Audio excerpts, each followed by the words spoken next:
Hello friends, आज का topic है सोकोट्रा आइसलैंड। ये एक्चुअली में न्यूज़ में क्यों है, मैं आपको ये बता देता हूँ कि जो सऊदी अरब और ईरान के बीच जो राइवलरी है वो इतनी ज़्यादा स्ट्रांग बढ़ गई है, क्योंकि आपको मालूम है कि यूएस जो है सऊदी अरब को बैक करने के लिए पर्शियन गल्फ में ईरान के जो टैंकर है उस पर कंट्रोल करना चाहता है। और यूएस की प्रॉब्लम ये है कि ईरान का बढ़ता जो इन्फ्लुएंस है मिडिल ईस्ट में, ठीक है, वो मिडिल ईस्ट में बढ़ता जो इन्फ्लुएंस है उसको कम करना चाहता है, तो उसके जो है इकॉनमी पे हर्ट करना चाहता है। इसीलिए वो पर्शियन गल्फ में आए दिन टैंकरों पर तरह तरह की कार्रवाई होती है, आप सब जानते हैं। तो ये जो रेड सी का इलाका है, ये रेड सी टू गल्फियन सी अथवा गल्फ ऑफ अडन, ठीक है, इसमें एक ये जो रूट है एक्चुअल में ये सऊदी अरब के अधिकतर व्यापार का ये भी रास्ता है।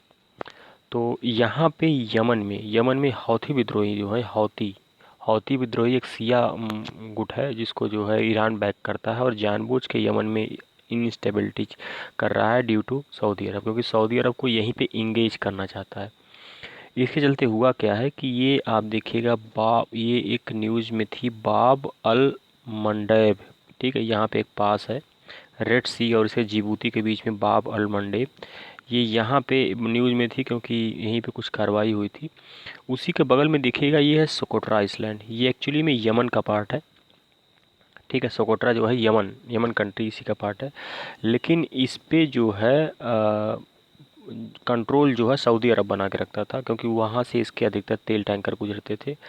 तो न्यूज़ ये है कि जो साउथर्न सेपरेटिस्ट है यमन के, उन्होंने वहाँ के गवर्नर को भगा दिया है और उस एरिया को, यमन के आइसलैंड को सीज कर दिया है। और and drive out the force of the Saudi Arab back government के जो फोर्स है वहाँ से उसको उसने निकाल दिया है। तो जो ये है अरेबियन सीन और गर्दाफुई चैनल के बीच में जो है ये आइसलैंड है, तो इसको याद खासकर याद रखिएगा। और ये बॉब अल मंडेब, ये भी न्यूज़ में है। क्वेश्चन ये भी आ सकता है कि बाब अल मंडेब जो है ये किससे रिलेटेड है या कहाँ से ये रिलेटेड है, तो ये क्वेश्चन खासकर आ सकता है। और मिडिल ईस्ट में ये जो खासकर पास हैं, जो सऊदी अरब का रेड सी वाला है और ईरान का पर्शियन गल्फ वाला है, इस पे जितने भी पासेस हैं उसको पढ़ लीजिएगा। आइए सोकोट्रा आइसलैंड को हम लोग एक बार और देख लेते हैं।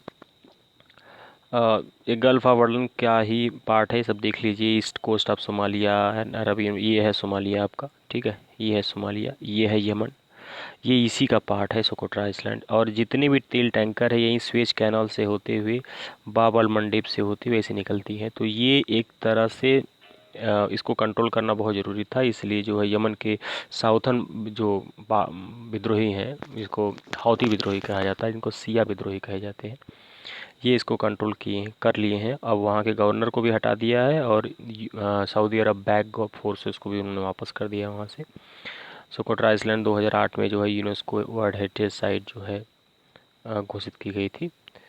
तो ये न्यूज़ है, और कोई न्यूज़ होगी तो मैं ज़रूर अपडेट करूँगा। Thank you.